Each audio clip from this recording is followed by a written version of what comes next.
नमस्कार दोस्तों, राधे राधे। आप सभी लोग श्रीमद् भगवद गीता से भलीभांति परिचित हैं। पहले के ज़माने में हर घर में रामायण तथा गीता हुआ करती थी, परंतु आज के समय में लोगों को इसका ज्ञान ही नहीं है। घर के बुजुर्ग लोग कहते थे कि वैसे तो हमें रोज ही इसका पाठ करना चाहिए, लेकिन किसी भी कारणवश अगर हम इसका पाठ नहीं कर पाते हैं तो हमें इसका पूजन नियमित रूप से करना चाहिए। इससे घर में पॉजिटिविटी तो आती ही है और घर में अच्छे संस्कार भी बने रहते हैं। लोगों को गीता जी के प्रत्येक अध्याय को पढ़ना चाहिए। कहते हैं कि इससे मनुष्यों के पापों का नाश होता है।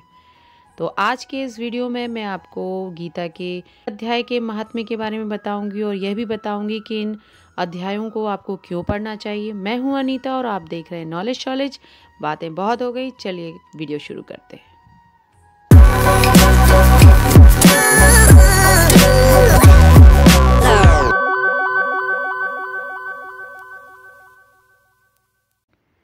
आज हम गीता के प्रथम अध्याय के महात्म्य को जानेंगे और यह भी जानेंगे कि प्रथम अध्याय को पढ़ने से हमें क्या लाभ होगा। श्री पार्वती जी ने एक बार भगवान भोलेनाथ से कहा कि आपकी कृपा से मुझे श्री विष्णु संबंधित नाना प्रकार के धर्म सुनने को मिले हैं जो समस्त लोक का उद्धार करने वाले हैं। तो अब मैं गीता का महात्म्य सुनना चाहती हूँ, जिसका श्रवण करने से श्री हरि की भक्ति मिलती है।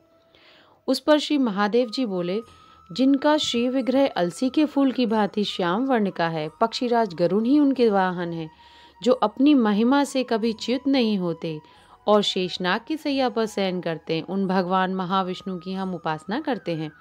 एक समय की बात है, मुर दैत्य नाशक भगवान विष्णु शेषनाग के रमणीय आसन पर सुखपूर्वक विराजमान थे। उस समय समस्त लोगों को आनंद देने वाली भगवती माँ लक्ष्मी ने आदर पूर्वक प्रश्न किया। श्री लक्ष्मी जी ने पूछा, भगवान, आप संपूर्ण जगत का पालन करते हुए भी अपने ऐश्वर्य के प्रति उदासीन से होकर जो इस क्षीर सागर में नींद ले रहे हैं, इसका क्या कारण है? तो भगवान विष्णु बोले, मैं नींद नहीं लेता हूँ, अपितु तत्व का अनुसरण करने वाली अंतर्दृष्टि के द्वारा अपने ही माहेश्वर तेज का साक्षात्कार कर रहा हूँ। देवी, यह वही तेज है जिसका योगी पुरुष कुशाग्र बुद्धि के द्वारा अपने अंतःकरण में दर्शन करते हैं तथा जिसे मीमांसक विद्वान वेदों का तत्वसार निश्चित करते हैं। वह महेश्वर तेज एक अजर प्रकाश स्वरूप आत्म रूप रोग शोक से रहित अखंड आनंद का पुंज तथा द्वैत रहित है। इस जगत का जीवन उसी के अधीन है, मैं उसी का अनुभव करता हूँ। यही कारण है कि मैं तुम्हें नींद लेता सा प्रतीत हो रहा हूँ।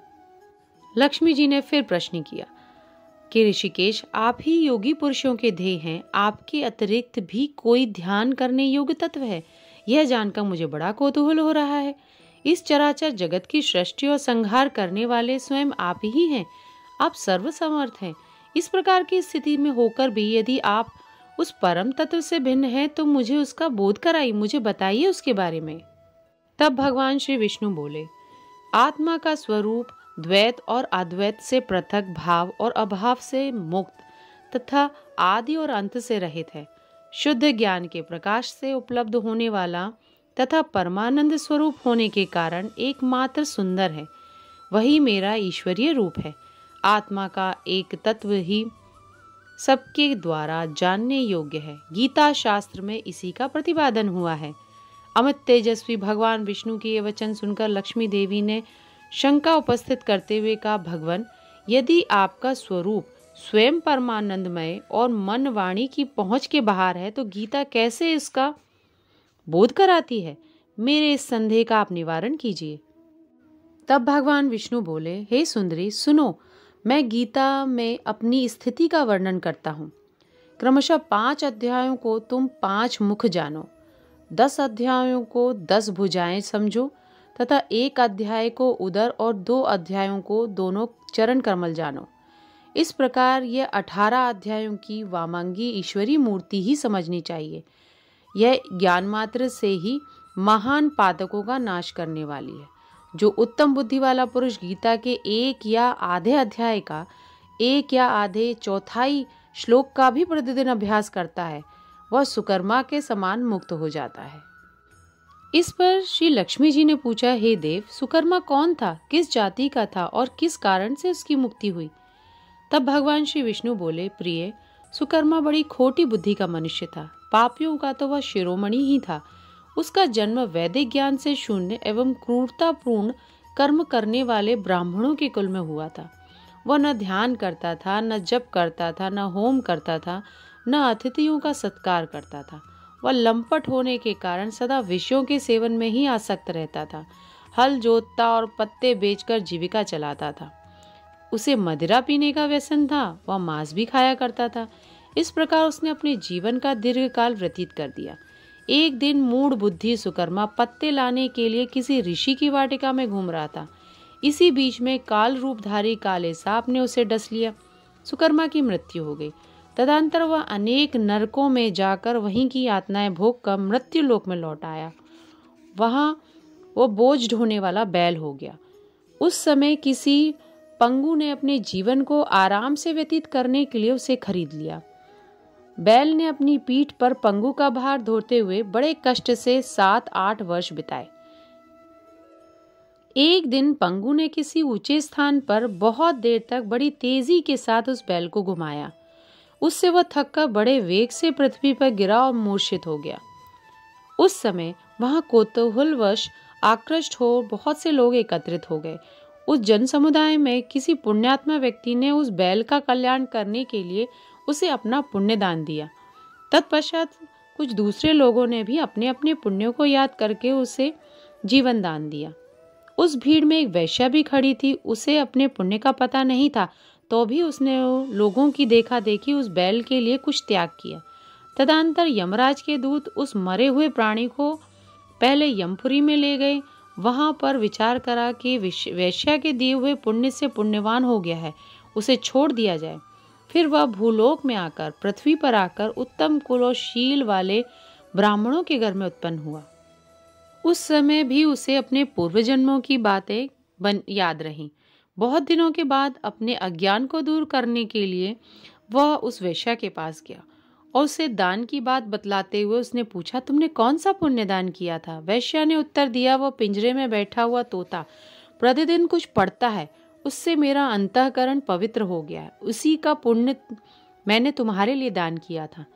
इसके बाद उन दोनों ने तोते से पूछा। तब उस तोते ने अपने पूर्वजन्म का स्मरण करके प्राचीन इतिहास कहना आरंभ किया। तोता बोला, पूर्व जन्म में मैं विद्वान होकर भी विद्वत्ता के अभिमान से मोहित रहता था। मेरा राग द्वेष इतना बढ़ गया था कि मैं गुणवान विद्वानों के प्रति भी ईर्ष्या भाव रखने लगा। फिर समय अनुसार मेरी मृत्यु हो गई और मैं अनेकों घृणित लोकों में भटकता फिरा। उसके बाद इस लोक में आया। सद्गुरु की अत्यंत निंदा करने के कारण तोते के कुल में मेरा जन्म हुआ। पापी होने के कारण छोटी अवस्था में ही मेरे माता पिता से वियोग हो गया। एक दिन मैं ग्रीष्म ऋतु में तपे हुए मार्ग पर पड़ा था। वहां से कुछ श्रेष्ठ मुनि मुझे उठा लाए और महात्माओं के आश्रम के भीतर एक पिंजरे में उन्होंने मुझे डाल दिया। वहीं मुझे पढ़ाया गया। ऋषियों के बालक बड़े आदर के साथ गीता के प्रथम अध्याय का आवृत्ति करते थे, उसको पढ़ते थे। उन्हीं से सुनकर मैं भी बारंबार पाठ करने लगा। इसी बीच एक चोरी करने वाले बहेलिये ने मुझे वहां से चुरा लिया। तत्पश्चात इस देवी ने मुझे खरीद लिया। यही मेरा वृत्तांत है, जिससे मैंने आप लोगों को बता दिया। पूर्व काल में मैंने इस प्रथम अध्याय का अभ्यास किया था, जिससे मैंने अपने पाप को दूर किया। फिर उसी से इस वैश्य का भी अंतःकरण शुद्ध हुआ और इसी के पुण्य से ये द्विजश्रेष्ठ सुकर्मा भी पाप मुक्त हुए। इस प्रकार परस्पर वार्तालाप और गीता के प्रथम अध्याय के महात्म्य की प्रशंसा करके वे तीनों निरंतर अपने अपने घर पर गीता का अभ्यास करने लगे। फिर ज्ञान प्राप्त करके वे मुक्त हो गए। इसलिए जो गीता के प्रथम अध्याय को पढ़ता है, सुनता है तथा अभ्यास करता है, उसे इस भव सागर को पार करने में कोई कठिनाई नहीं होती। आशा करती हूँ कि आपको मेरा ये वीडियो पसंद आया होगा और ये जानकारी आपको अच्छी लगी होगी। तो आप मेरे इस वीडियो को लाइक ज़रूर करें और मेरे चैनल को सब्सक्राइब करना ना भूलें। इस वीडियो से रिलेटेड आपका कोई भी प्रश्न है तो कमेंट बॉक्स में लिखकर मुझे बता सकते हैं, मुझसे पूछ सकते हैं तथा आपको मेरा ये वीडियो कैसा लगा ये भी मुझे बता सकते हैं। अपना बहुमूल्य समय देने के लिए आपका बहुत बहुत धन्यवाद। राधे राधे।